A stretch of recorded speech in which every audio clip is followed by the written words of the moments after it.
मेरा नाम अंजलि अरोड़ा है। मैं ब्रांड एम्बेसडर हूँ इंडियन फोक आर्ट गैलरी की। हम लोग स्पेशली सर्च करते हैं जो इंडियन फोक आर्टिस्ट जिन्हें आता नहीं है कि किस तरह से ऑनलाइन वो बेचे। जिस तरह से अभी कोविड टाइम्स चल रहे हैं, आप जानते हैं कि लोगों को टेक्नोलॉजी नहीं आती है और वो बहुत कंफ्यूज है कि किस तरह से वो अपने बायर्स तक पहुँचे।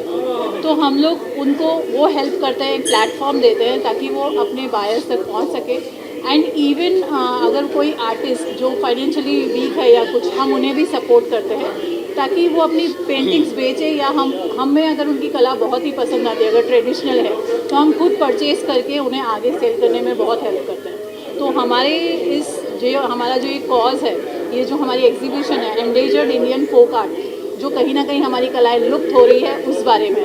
तो ज़रूर चाहूँगी आप सब भी इस मोटिव को सपोर्ट करें। ये हमारी एग्जीबिशन 5 मार्च तक है, तो आप आ सकते हैं। मॉर्निंग 11 से 7 बजे तक एग्जीबिशन चालू है। There is no entry fee, आपको कुछ पे नहीं करना है। You can enjoy the folk art. Like जैसे हम अपने इंडियन कल्चर को एक सपोर्ट कर रहे हैं, जैसे हम दिल से तो हिंदुस्तानी ही हैं, तो वही प्रूव करने आ जाइए यहाँ पर। और हम सर, मैं क्या कहूँ, जो इन्होंने कहा है वो मेरी भी बातें हैं। बस मैं सिर्फ सेंथिल सर का शुक्रिया कहना चाहता हूँ कि उन्होंने हमें ये मौका दिया इस तरीके के एग्जीबिशन करने के लिए। तो उनका ये बहुत इवेंट हमने प्लान किया है वीडियो शॉज एंटरटेनमेंट ने, जो हमने ये सब जो कहते हैं ना कि सब चीज़ों को साथ में इकट्ठा करके प्रमोट करना, वो चीज़ हमने की है। तो ज़रूर आप लोग भी इसे सपोर्ट करिए। आप इस तरह से एक लोक कला को सपोर्ट करके अपनी कंट्री को सपोर्ट कर रहे हैं। Thank you so much. Thank you sir.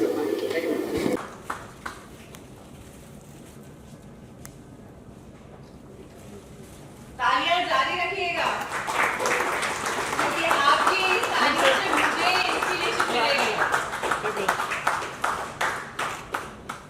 मैंने ये कहने की कोशिश की है कि लोक कला को बचाना बहुत ही ज़्यादा ज़रूरी हो गया है। अगर हम ऐसा नहीं करेंगे तो वो एक दिन लुप्त हो जाएगी।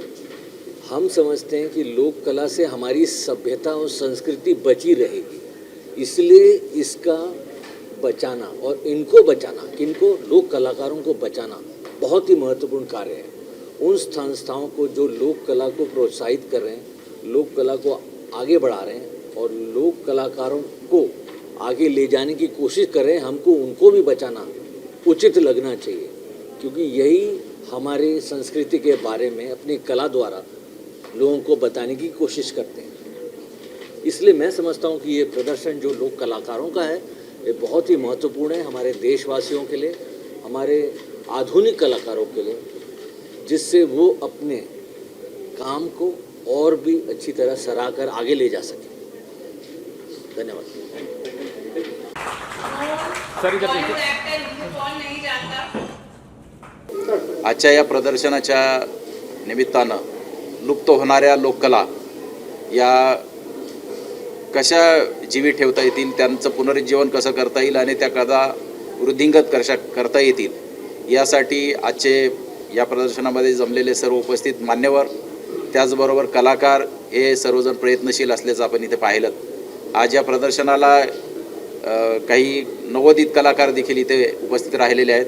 या कलाकारांच्या माध्यमातून निश्चितचपणे ही कला जोपासली जाईल, वृद्धिंगत होईल आणि या कलेच्या माध्यमातून भारताचा नावलौकिक जसा पूर्वपार परंपरागत चालत आलेला आहे की या कलांवरती मास्टरी असलेली की या कलांवरती अधिराज्य गाजवणारा जर कुठला देश असेल तर तो भारत देश असा पूर्वपारंपरिक एक सर्व देशामध्ये सर्व जगामध्ये याचा नावलौकिक आहे।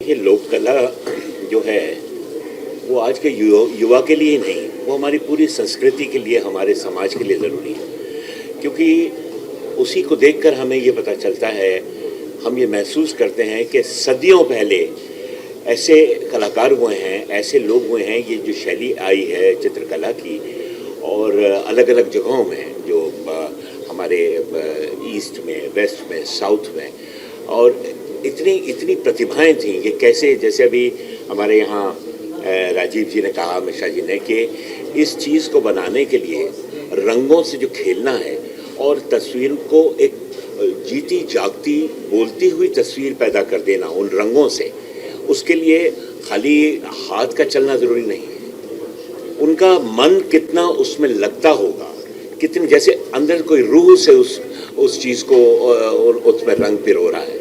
तो ये जो कमाल की चीज़ें हम देखते हैं अभी, वो जो पिछवाई पेंट्री राजस्थान की आप देखिए, उसमें मेरा ख्याल से 400-500 साल पुरानी वो है, मेवाड़ से वो शुरू हुई थी। नाथद्वारा की जो पेंटिंग है कृष्ण की, वो पूरी कृष्ण की लीला जो है वो उस रंगों से, पेंटिंग से वो व्यक्त कर देते हैं, कृष्ण के अलग अलग रूप व्यक्त कर देते हैं। तो इस तरह हमारे यहाँ जितनी भी अलग अलग जगहों में, प्रांतों में ये जो कलाकारों ने किया है, ये आज से नहीं है, ये सदियों पहले शुरू हो चुका है।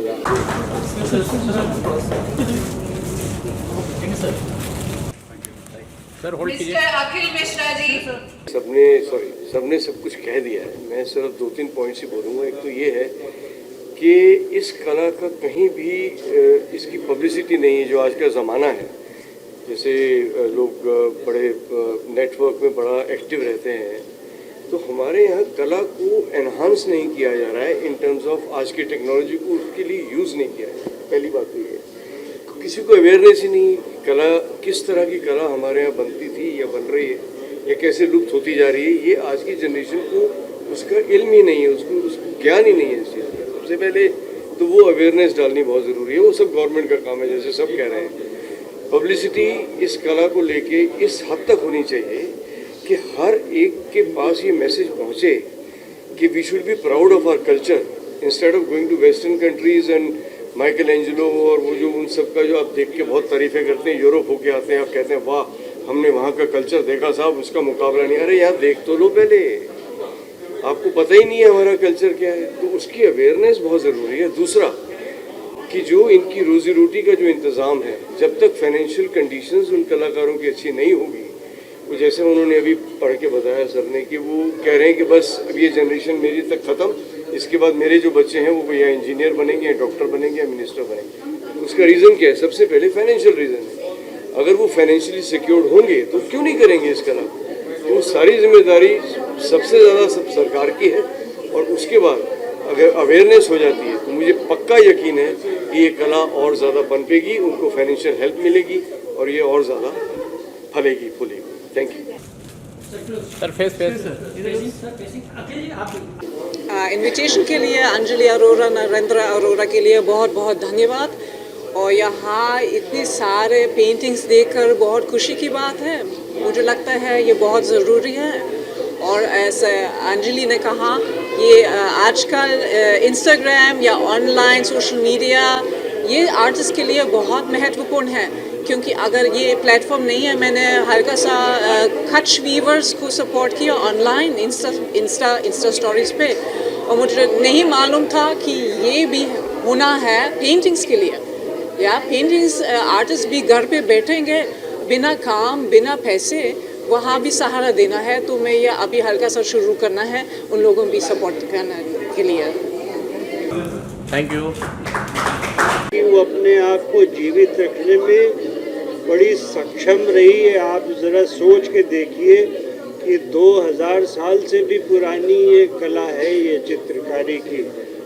और पता नहीं, पहले तो राजा महाराजा लोग रहते थे और वो उनको, जिसको आज की भाषा में अगर कहें तो स्पॉन्सर वगैरह किया करते थे, लेकिन अब तो वो सब चला गया। अब आज के ज़माने में तो सरकारें हैं, NGOs हैं, और जो ये उद्योगपति हैं, ये लोग हैं, तो इन्हीं सब लोगों को आगे इसको संभालना पड़ेगा। मैं बड़ा आशावादी हूँ उस मामले में कि अगर ये 2000 साल से ज़्यादा से अगर जीवित है तो ये आगे भी जीवित रहेगी। मैं तो ये बड़ा देख के खुश हो रहा हूँ कि इतने छोटे छोटे बच्चे हैं, जवान लोग भी हैं और छोटे छोटे बच्चे हैं। अगर उनको इसमें इतना ज़्यादा इंटरेस्ट है तो ये कहीं जाने वाली नहीं है, ये यहीं रहेगी। और ये एक भारत की भूमि की एक बड़ी कमाल की चीज़ है कि जो चीज़ें यहाँ की हैं वो रहती हैं, किसी न किसी प्रकार से जीवित रहती हैं। हम आशा करते हैं कि वो आगे भी जीवित रहेंगी। महाराष्ट्र स्टेट के डायरेक्टर ऑफ आर्ट हैं मतलब जो होता है वो इन्हीं से शुरू होता है। कोई पुतला हो या कोई भी पेंटिंग हो, कुछ भी हो, इनकी अप्रूवल के बगैर जाता नहीं, और इनका अप्रूवल सबकी जो है लगता है। और इतने बिजी शेड्यूल में भी वो आ गए यहाँ पे, उसके लिए उनका बहुत बहुत बहुत धन्यवाद। एक फोन और क्या चाहिए सर? मैं भी इस बारे में अगर आप सर, मैं कहूँगी कि राजीव जी से जब मैं मिलने गई थी, उन्होंने मुझे बोला जो आप ये काम कर रहे हैं इंडियन फोक आर्ट के लिए, वो बहुत मैटर करता है, तो I will definitely come and I will. Sir, मैं आपका संदेश सब तक जरूर पहुँचाऊँगी कि इंडियन फोक आर्ट तो आप यहाँ पर सब देखेंगे ही, बट जिन इंडियन फोक आर्टिस्ट ने ये वर्क किया है, बिकॉज आप लोगों को शायद पता ना हो कि इतना डिटेल वर्क इसमें लगता है, जिसमें महीनों लग जाते हैं। तो एक तालियां मैं चाहूंगी आप सब जो आर्टिस्ट यहाँ हैं उनके लिए।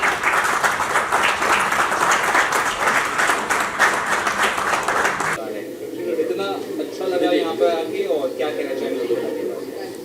अच्छा तो इतना लगा कि मेरे पास शब्द ही नहीं है बताने के लिए। आज वास्तव में हमारी जो भारत की संस्कृति और सभ्यता है, वो जैसे ही सब लोगों ने बोला ये एकदम फैक्ट है कि ख़त्म होती जा रही है। तो ये जो इनिशिएटिव इंडियन फोक आर्ट ने लिया है, ये सराहनीय है, क्योंकि वास्तव में इसकी बहुत ज़रूरत थी। हमारे देश की जो कला है, संस्कृति है, वो धीरे धीरे मरती जा रही है। तो इनके इस इनिशिएटिव से वो जिंदा भी होगी, प्रमोट भी होगी और चेरिश होगी। तो हम सबको इसका सपोर्ट करना चाहिए, क्योंकि सरकार अकेले कितना कर लेगी। सरकार बहुत कुछ कर रही है, पर जब तक हम भारतीयों का सपोर्ट नहीं मिलेगा, देश के नागरिक का सपोर्ट नहीं मिलेगा, ये काम नहीं परिपूर्ण हो सकता है।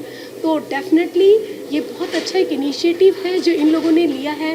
और स्पेशली सबसे अच्छी बात जो लगती है ना, वो ये कि ये लोग अंडर प्रिविलेज जो ट्राइबल वाले लोग हैं, उन लोगों को ये बाहर निकाल रहे हैं, क्योंकि वास्तव में भरी है कला।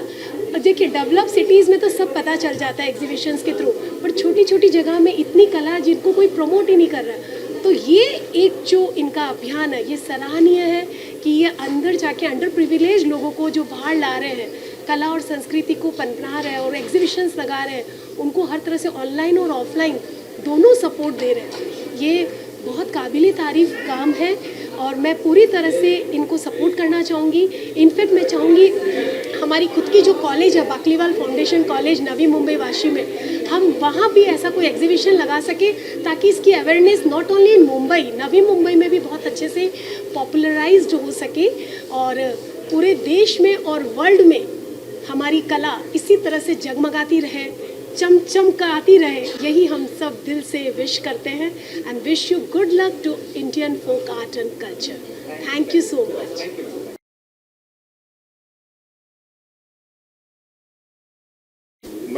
मेरी पहचान करा रहे तो मैं चंद्रशेखर पुसालकर हूँ। मैं उनकी दादा साहब की बेटी का यंगर डॉटर, उनके मैं छोकरा बेटा हूँ, और ये मेरी पत्नी है मृदुला पुसालकर। और ये जो नेहा मेरी बेटी है। और ये जो इंडियन फोक, हमें कुछ भी पता नहीं था, तो उन्होंने बोला ऐसे ऐसे है। वो खुद एक अच्छी पेंटर है, बहुत हाईली क्वालिफाइड है, लो प्रोफाइल है, तो उन्होंने बोला ऐसा ऐसा है सब। तो ये इस बात का पता ही नहीं हमें कि इंडियन फोक का क्या है, मधुबनी पेंटिंग, ये कुछ भी पता ही नहीं है। अभी मेरे ख्याल से आस्ते आस्ते मुझे सब पता चलेगा ये हमारे बेटी से। और नेहा बंदोपाध्याय हूँ और मैं इस ऑर्गेनाइजेशन की डायरेक्टर बिजनेस ऑपरेशंस इंडिया के लिए हूँ। We started this organisation 2 years back, जब हम लोग का लॉकडाउन था। सेंथिल जी ऑस्ट्रेलिया में रहते हैं और मैंने अपनी बेटी की पेंटिंग उस एग्जीबिशन में डाला था, and then he approached me कि इंडिया का ऑपरेशन देखने के लिए आप सपोर्ट करो। We are doing voluntary for him, और we were suppose to do this exhibition in January, लेकिन लॉकडाउन हो गया था। Then we move the dates, और यहाँ एग्जीबिशन करने के बाद हमारे पास बहुत सारे आर्टिस्ट हैं। अभी सेव द आर्टिस्ट हम लोग रखे हैं, जो आर्टिस्ट को ये जो पैसा एग्जीबिशन से आएगा, मेरे ख्याल से शायद 1% ऑर्गेनाइजेशन को जा रहा है, नो प्रॉफिट नो लॉस, बाकी सीधा ये आर्टिस्ट के अकाउंट में जा रहा है। And after this we are going to Bangalore, जहाँ हमें गवर्नमेंट का सपोर्ट है। So we are going to Bangalore now, then after Bangalore we are going to Jaipur and then back to Melbourne in Australia. ये बहुत लंबा जर्नी है। इट्स अ मूवमेंट, ये एक दिन का एग्जीबिशन नहीं है, it's a movement. We and more people कि इतना टाइम, और ये लॉकडाउन में बच्चे तो भूल ही गए, उनको 2 घंटा क्या 2 मिनट भी नहीं बैठना। एग्जाम में they do only copy and paste. If they sit for at least half an hour, they are moving their hands, motor development है, and then they will be doing more and more of things. So we now from here we are going to Bangalore, और वहाँ पे भी यही चीज़ करने वाले हैं। It's a great vision of Senthil ji, और I request everyone to support him. हम लोग कुछ तो कर नहीं सकते, at least we can be behind him, support कर सकते हो। फर्स्ट तो हमको अवेयरनेस क्रिएट करना पड़ेगा। अगर अवेयरनेस नहीं है तो लोगों तक नहीं पहुंचेगा, और इससे क्या होगी, नहीं बहुत सारे कलाकारों के लिए रेवेन्यू बहुत मुश्किल है, तो they can not make living. तो इसीलिए इस तरह का जो एग्जीबिशन है वो बहुत ज़्यादा करना पड़ेगा।